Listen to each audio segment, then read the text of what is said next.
Shalom, shalom, meus queridos irmãos. Como está a sua mente, como está o seu coração? Espero que esteja tudo na mais perfeita paz. Eu sou o pastor Paulo Nascimento e esse é mais um vídeo resposta aqui do canal Falando de Bíblia. Nessa feita eu quero agradecer ao meu irmão Roberto Viana, lá do Instagram.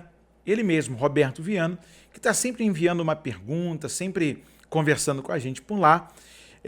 Pergunta para nós aqui, agora, quem unge a pessoa a apóstolo? Vamos à Bíblia? Falando de Bíblia, Efésios, carta de Paulo apóstolo, no capítulo de número 4, aos Efésios, verso de número 11. E ele mesmo deu uns para apóstolos, outros para profetas, outros para evangelistas e outros para pastores e doutores. 5 dons ministeriais. Verso 12. Querendo o aperfeiçoamento dos santos para a obra do ministério, para a edificação do corpo de Cristo, até que todos cheguemos à unidade da fé e ao conhecimento do Filho de Deus, a homem perfeito, à medida da estatura completa de Cristo, para que não sejamos mais meninos inconstantes, levados em roda por todo o vento de doutrina, pelo engano dos homens, que com astúcia enganam fraudulosamente. Meu querido irmão Roberto, ainda com a Bíblia aberta, Atos dos Apóstolos, capítulo de número 13.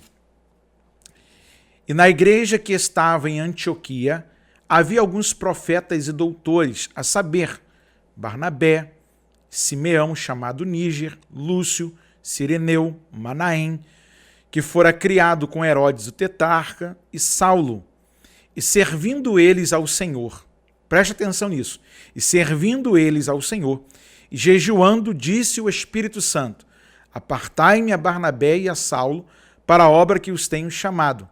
Então, jejuando, orando e pondo sobre eles as mãos, os despediram. E assim estes, enviados pelo Espírito Santo, desceram a Seleucia e dali navegaram para Chipre. Quem separa os obreiros é o Espírito Santo. Agora, quem confirma aqui na terra é a liderança local. Porque em cada igreja aqui apontada tinha a sua liderança. Nessa igreja aqui do primeiro século, quem era o cabeça da igreja eram os presbíteros e os apóstolos. Tanto é que Pedro também é chamado de presbítero. E ele mesmo diz assim: presbítero como sou junto convosco. Ele mesmo se autoproclama um presbítero. Por quê? Ao presbítero estava o ensino e também a prática da oração. Deveria ser um homem de uma boa oratória, de uma boa palavra e um homem de sinais e prodígios. Não é como nos nossos dias que a galera fica sentada lá em cima do púlpito e só na hora que vai fazer aquela oração específica, aí chama os presbíteros com óleo para a gente poder ungir. Não. Os presbíteros eram os responsáveis pela saúde da igreja. Eram eles as pessoas pelas quais estavam trabalhando no serviço do Senhor. Aí você pergunta, mas pastor, quem é que unge o apóstolo? A liderança local. Qual é a liderança local? Hoje, a autoridade maior são, em algumas igrejas, os pastores, em algumas outras, são os bispos. Os bispos são uma forma de superintendentes, ou seja, para alguém ser bispo, ele tem que ter pelo menos 10 igrejas. Isso mesmo, 10 igrejas.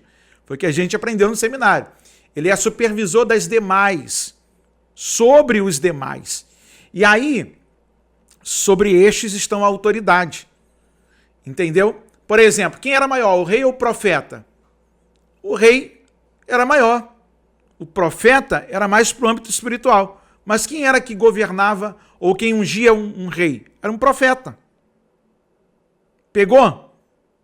Então, assim, na igreja local, dependendo, um pastor. Agora, o que é um apóstolo nos nossos dias? A não ser um missionário. Porque a palavra apóstolos, no grego, é enviado. É a mesma palavra para o hebraico shalia, enviado.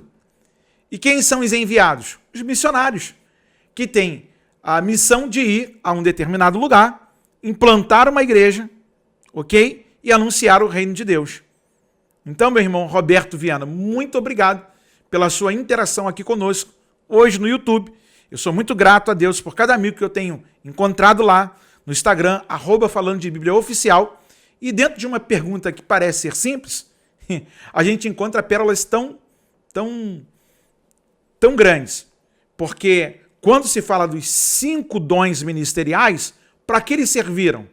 Para a edificação da igreja, para o crescimento, para que a igreja não fosse enganada e passasse por ventos de doutrina e se mostrasse fraca.